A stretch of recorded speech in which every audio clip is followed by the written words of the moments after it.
교회에 와서 예배에 참석한 사람들 중에는 스스로 찾아온 경우와 다른 사람의 인도를 받아서 온 경우가 있습니다.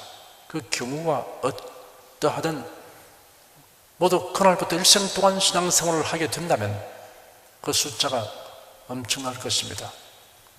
하지만 지속적으로 신앙생활을 하는 사람보다 낙오되는 사람의 수가 훨씬 많습니다. 그렇게 되는 이유와 더불어 적절한 처방에 대하여 오늘 성경 본문을 통하여 살펴보도록 하겠습니다. 에브라임 자손은 병기를 갖추며 활을 가졌으나 전쟁의 날에 물러갔도다. 저희가 하나님의 언약을 지키지 아니하고 그 율법 준행하기를 거절하며 여호와의 행하신 것과 저에게 보이신 기사를 잊었도다라고 본문에 기록되었습니다.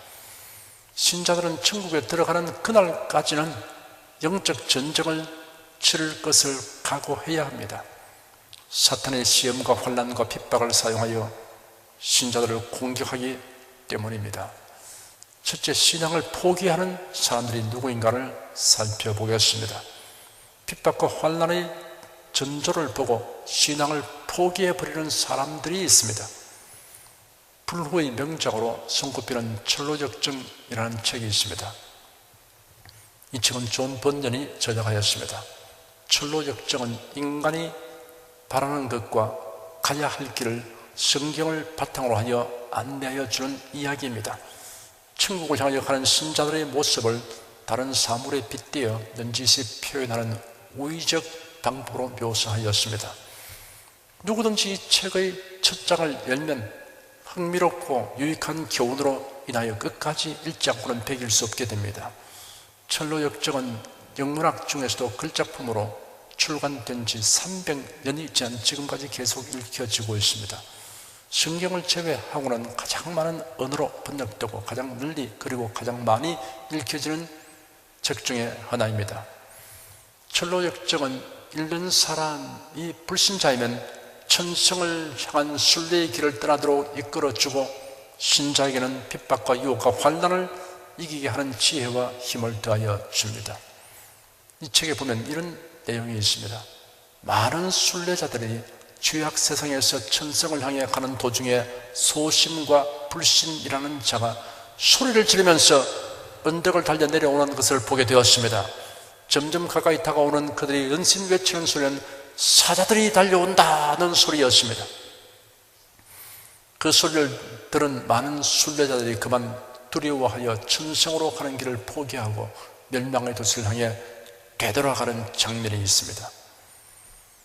구약 성경 사사기에 보면 사사 기드온이 미디안 사람들과 싸운 이야기가 있습니다. 사사란 이스라엘 나라에 아직 왕이 없을 시대 이스라엘을 위기에서 건져내고 다스리는 역할을 한 지도자들을 일컫는 용어입니다. 그들은 하나님의 부름을 받고 능력을 입어 직무를 수행했습니다. 기드온은 사사들 중에 하나였습니다. 이스라엘은 미디안 사람들의 압제 아래 7년 동안 고통을 당하고 있었습니다. 미디안 사람들은 아말렉 사람들과 동방 사람들과 함께 이스라엘을 유린하였습니다. 그래 이스라엘이 심히 피폐하게 되니 이스라엘 자손들이 하나님께 부르짖었습니다. 그러자 하나님께서 기드온에게 사사의 역할을 하도록 사명을 주었습니다. 기드온이 군사를 모집하니 32,000명의 지원자들이 모여들었습니다. 하나님께서 기드온에게 지원병들이 너무 많다고 하시며 누구든지 두려워 떠는 자들은 길앗산에서 떠나 돌아가도록 하라고 지시하였습니다. 기드온이 그대로 하였더니 22,000명이 전쟁도 치러보지 않고 물러가고 말았습니다. 두려움으로 되돌아간 순례자처럼 기드온에게로 모였다가 물러가 버린 군사들처럼 그리스도인이 되려고 남았다가 가족이나 주위 사람들의 거부와 핍박을 두려워하여 곧장 물러가 버리는 사람들이 있습니다. 한번 응전해 보이도 않고 두려움으로 인하여 물러가 버립니다. 화평을 위해서라고 하는 그럴듯한 자기 합리화의 명분을 내세우면서 물러가 버립니다. 환난과 핍박을 각오하지만 오래 버티지는 못하는 사람들이 있습니다. 도전에 대해 기꺼이 응전합니다. 그러나 좀처럼 전쟁이 끝날 것 같지 않음을 알게 되면서 마음이 흔들리기 시작합니다. 구태여 이런 어려움을 당하면서까지 신앙을 가질 이유가 있겠는가라고 회의를 가지기 시작합니다. 환난과 핍박뿐 아니라 세상의 유혹까지 합세하여 덤벼들면 싸움을 포기하고 물러갑니다. 이러한 사람은 물러간 후에 스스로 이렇게 위로합니다. 세상으로 돌아서기를 1000만 번 잘했지. 예수를 안 믿으니 이렇게 자유롭고 좋은데 그동안 괜한 고통과 갈등 속에 살아왔단 말이야. 상당히 오랜 세월을 견디며 싸우다가 물러가는 사람이 있습니다.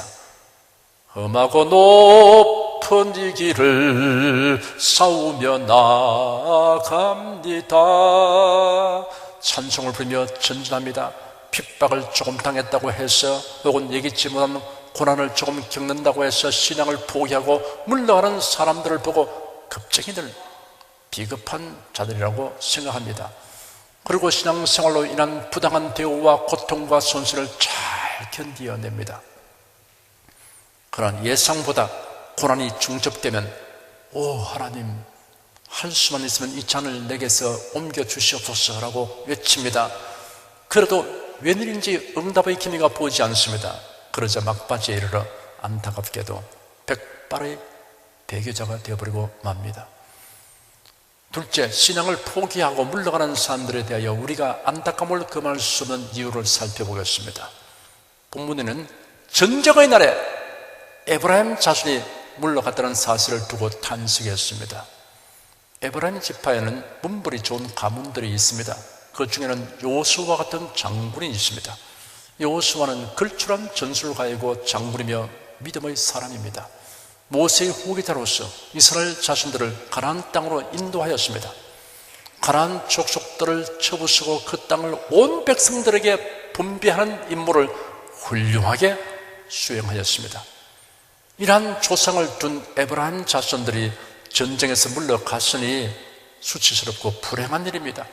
여호수아는 예수님의 모형이며 그림자이기도 합니다. 그러므로 에브라임 자손이 여호수아에게 관련되었듯이 성도들은 예수님과 불가문의 관계에 있습니다.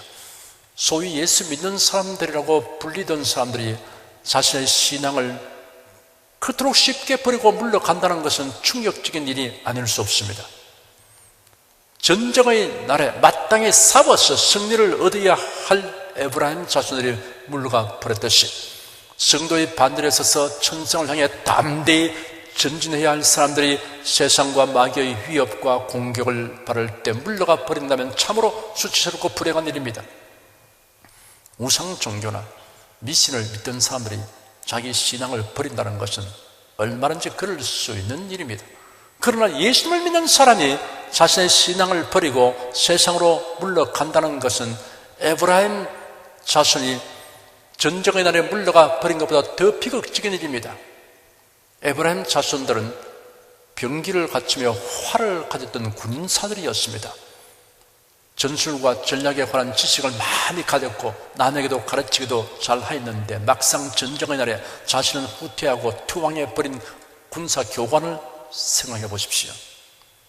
목회자, 선교사, 신학 교수직을 가졌던 사람이 명성과 재물에 미혹되어 복음을 혼잡하게 하는 조직에 가담하고 투항해버리는 것이 이와 같은 것입니다. 장로, 권사, 집사, 구역장, 교회학교 교사, 성가대원 등과 같이 화려한 신앙 경력과 신앙 지식을 갖춘 사람들이 사이비 이단이나 세상에 투항해버리는 것도 마찬가지입니다. 전쟁의 날이야말로 병기와 활을 사용할 멋있는 기회의 날입니다. 하나님의 말씀과 성령의 능력과 기도의 위력을 나타내 볼 기회입니다. 이러한 기회를 내버리고 물러가시니 심히 불행한 일입니다. 신앙을 지키기 위한 싸움은 하나님을 향한 신뢰와 충성을 나타내 볼 좋은 기회입니다. 바벨론 왕 느부갓네살이 만든 황금신상 낙성식에 높은 관리들이 모두 참석하였습니다. 왕의 명령을 반포하는 자가 외치기를 악기를 연주하면 모두 신상 앞에 절하라고 하였습니다. 만일 절하지 않는 자가 있으면 용광로에 던져 넣을 것이라고 하였습니다. 히브리인 세 사람은 절하지 않았습니다. 이 세 사람은 그들이 직면한 이 위기를 하나님에 대한 신뢰와 충성을 나타낼 기회로 삼았습니다. 신앙을 지키기 위한 싸움은 하나님의 사랑과 권능을 깊이 체험할 수 있는 기회입니다. 바울 사도는 육체의 가시라고 부른 여러 가지 문제와 싸우다가 놀라운 깨달음을 얻었습니다. 그 사실을 이렇게 피력했습니다. 이것이 내게서 떠나기 위하여 내가 3번 주께 간구하였더니 내게 이르시기를 내 은혜가 네게 족하도다. 이런데 능력이 약한 데서 온전하여 짐이라 하시니라. 이러므로 도리어 크게 기뻐함으로 나의 여러 약한 것들에 대하여 자랑하리니 이는 그리스도의 능력으로 내게 머물게 하리 함이라.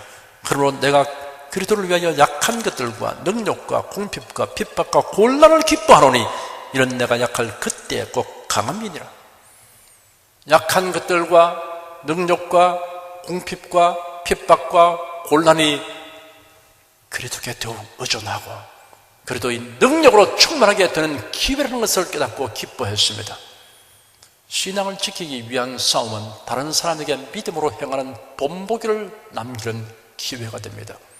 히브리서 11장에 등장하는 인물들은 핍박과 고난을 극복하여 오는 세대에 훌륭한 귀감을 남겼습니다. 11장 33절에서 35절까지 이렇게 기록되어 있습니다.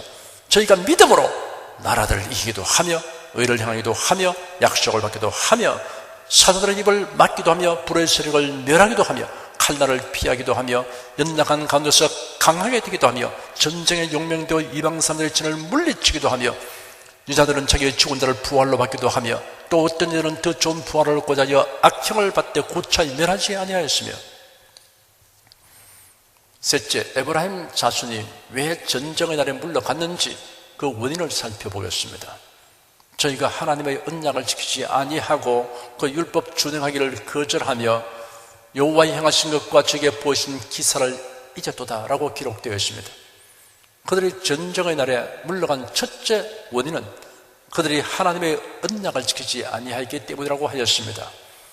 우리에게 시험과 환난과 유혹이 닥쳐올 때 성경에 기록된 하나님의 약속의 말씀을 지켜야 합니다. 여기서 지키라는 말씀은 굳게 믿고 그 말씀을 조차 생각하고 말하며 행동하라는 뜻입니다.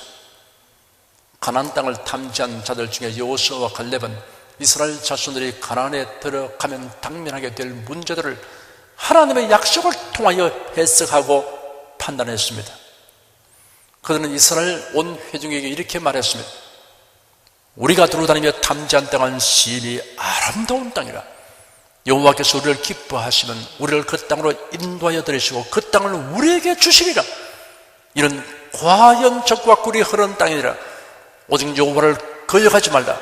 또 그 땅 백성을 두려워하지 말라. 그들은 우리의 밥이라. 그들의 보호자는 그들에게서 떠났고 여호와는 우리와 함께 하시느니라. 그들을 두려워하지 말라. 하나님의 언약에 의지하여 생각하고 말하는 사람은 문제를 밥으로 여기게 됩니다. 사도 바울은 유대 종교 지도자들의 관계로 죄수의 몸이 되어 로마로 가는 배를 타게 되었습니다. 그 배는 선원과 상인과 군인과 죄수 등 모두 270여 명이 타고 있었습니다. 로마로 가기 위해 지중해를 항해하는 중에 유라굴로라고 하는 무서운 폭풍우를 만나 파설의 위기에 처하게 되었습니다. 열흘이 넘도록 악천후가 계속되니 그 배에 있는 사람들은 살아날 소망이 끊어진 상태가 되었습니다. 그런 상황에서 어느 날 밤에 주님께서 바울 사도에게 말씀하시기를 담대하라. 네가 예루살렘에서 나의 일을 증거한 것 같이 로마에서도 증거하여야 하리라 하였습니다. 바울은 주님께서 하신 말씀을 추워도 의심없이 굳게 믿었습니다. 상황 변화가 없어도 그런 개의치 않고 사람들에게 말했습니다. 내가 이제 여러분에게 구원하니 이제는 안심하라. 너희 중 생명에는 아무 손상이 없겠고 오직 배만 이를 것이다. 나의 속한 바 곧 나의 섬기는 하나님의 사자가 어젯밤에 내 곁에서 말하기를 바울아 두려워 말라. 네가 황제 앞에 서야 하겠고 또 하나님께서 너와 함께 행선한 자를 다 네게 주셨다 하였으니 그러므로 여러분이 안심하라. 나는 내게 말씀하신 그대로 되리라고 하나님을 믿노라. 바울은 하나님께서 하신 말씀대로 생각하고 말하며 행동했습니다. 그러자 하나님께서 바울의 행동이 옳았다는 것을 증명해 주셨습니다. 하나님의 약속을 놓치지 않도록 붙들어야 합니다. 마치 야곱이 하나님의 사자를 붙들고 축복의 메시지를 받기까지는 놓지 않고 결사적으로 매달린 것처럼 해야 합니다. 야곱은 자기 앞에 닥친 큰 환난을 자신의 수단과 방법만으로는 극복할 수 없다는 사실을 잘 알았습니다. 고심하는 중에 어느덧 해가 기울고 어둠이 밀려왔습니다. 그때 누가 야곱을 끌어안았습니다. 야곱은 질겁을 했으나 곧장 하나님의 사자라고 판단하였습니다. 그러자 야곱은 도리어 하나님의 사자를 붙들고 축복해 주시기를 간청하였습니다. 하나님의 사자는 야곱을 떨치려고 했으나 야곱은 결사도 못하고 놓지 않았습니다. 밤새껏 엎치락 뒤치락 했습니다. 하나님의 사자가 야곱의 환도뼈를 치니 위골이 되었습니다. 그래도 하나님의 사자를 억척같이 붙들고 늘어졌습니다. 그러자 하나님의 사자가 문제 해결의 메시지를 주었습니다. 네 이름을 야곱이라 하지 말고 이스라엘이라 하라. 라는 축복의 메시지였습니다. 이스라엘이라는 이름은 하나님과 겨루고 이긴 자라는 뜻이 있습니다. 사람이 하나님을 이길 수는 없습니다. 그러므로 이스라엘이라는 이름은 너와 겨루어 이길 자가 없다는 것을 야곱에게 암시한 이름이었습니다. 야곱이 하나님의 사자를 붙들고는 놓치지 않으려고 전력한 것처럼 성도 여러분은 하나님의 언약을 오싹하게 붙드시기 바랍니다. 세상 나라와 사람들은 자기의 이익을 위해 조약과 약속을 파기하는 경우가 흔히 있습니다. 그러나 하나님은 언약을 파기하지 않습니다. 천지가 변할지언정 하나님의 언약은 일점일도 변하지 않습니다. 여러분은 하나님께서 사랑과 권능의 손길로 여러분을 보호하시고 돌보아 주신다는 언약을 끝까지 붙드시기 바랍니다. 모든 것이 합력하여 서를 이루게 하신다는 언약을 굳세게 붙드시기 바랍니다. 여호수아가 하나님의 언약을 온전히 신뢰하고 담대하게 가나안의 7 족속과 싸워서 적과 꿀이 흐르는 땅을 차지했듯이 여러분은 환난과 핍박과 유혹과 싸워서 하나님께서 예비한 상급과 칭찬과 영광을 얻게 되시기를 축원합니다. 그들이 전쟁의 날에 물러간 둘째 원인은 저희가 그 율법 준행하기를 거절했기 때문이라고 하였습니다. 에브라임 자손들은 하나님의 율법을 무거운 짐으로 여기고 부담으로 여겼던 것입니다. 하나님의 율법은 사람을 얽어매는 사슬이 아니고 짊어져야 할 무거운 짐도 아닙니다. 율법은 그 율법을 행하는 자를 향하여 하나님께서 책임지시게 하는 법입니다. 예를 들면 하나님께서 말라기 3장 10절에 만군의 여호와가 이르노라 너희의 온전한 11조를 창고에 들여 나의 집에 양식이 있게 하고 그것으로 나를 시험하여 내가 하늘문을 열고 너에게 복을 살 곳이 없도록 붙지 아니하라 보라고 말씀하셨습니다. 수입의 10분의 1을 하나님께 드리도록 하는 법은 우리의 생활에 부담과 곤란을 주는 법이 아니라 하나님께서 하늘문을 여시고 우리에게 살 곳이 없도록 복 주시기 위한 법입니다. 우리가 하나님의 율법을 준행하면 하나님께서는 그 율법에 약속된 것을 이행해야 될 책임과 의무를 지게 되는 것입니다. 신명기 28장에 기록된 말씀을 읽을 테니 경청하시기 바랍니다. 네가 네 하나님 여호와의 말씀을 삼가 듣고 내가 오늘날 네게 명하는 그 모든 명령을 지켜 행하면 네 하나님 여호와께서 너를 세계 모든 민족 위에 뛰어나게 하실 것이라.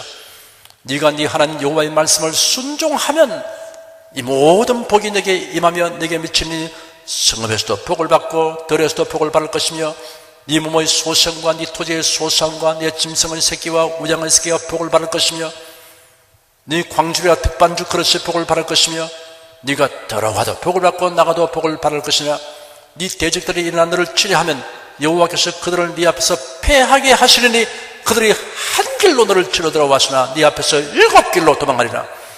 여호와께서 명하사 네 창고와 네 손으로 하는 모든 일에 복을 내리시고 네 하나님 여호와께서 네게 주신 땅에서 네게 복을 줄 것이며 네가 네 하나님 여호와의 명령을 지켜 그 길로 행하면 여호와께서 내게 맹세하신 대로 너를 세워 자기의 성민이 되게 하시니 너를 여호와의 이름으로 일컬음을 세게 만민이 보고 너를 두려워하리라. 하나님의 명령은 무거운 짐이 아닙니다. 얽으면 사슬이 아닙니다. 하나님의 법도는 이를 주행하는 자에게 안정과 풍요의 보장이 됩니다. 이러므로 하나님의 율법을 괴롭게 이기거나 기피하려고 하는 사람은 지독하게 어리석은 사람이 됩니다. 내 영혼아, 네가 어찌하여 낭망하며 어찌하여 내 속에서 불안하여 하는고? 너는 하나님을 바라라. 그 의의 도우심을 위하여 내가 오히려 찬송하리로다. 내 하나님이여, 내 영혼이 내 속에서 낭망이 되므로 내가 유단 땅과 헤르몬과 미살산에서 주를 기억하나이다. 이 시는 다윗이 공경을 어떻게 대처하는가를 말해줍니다.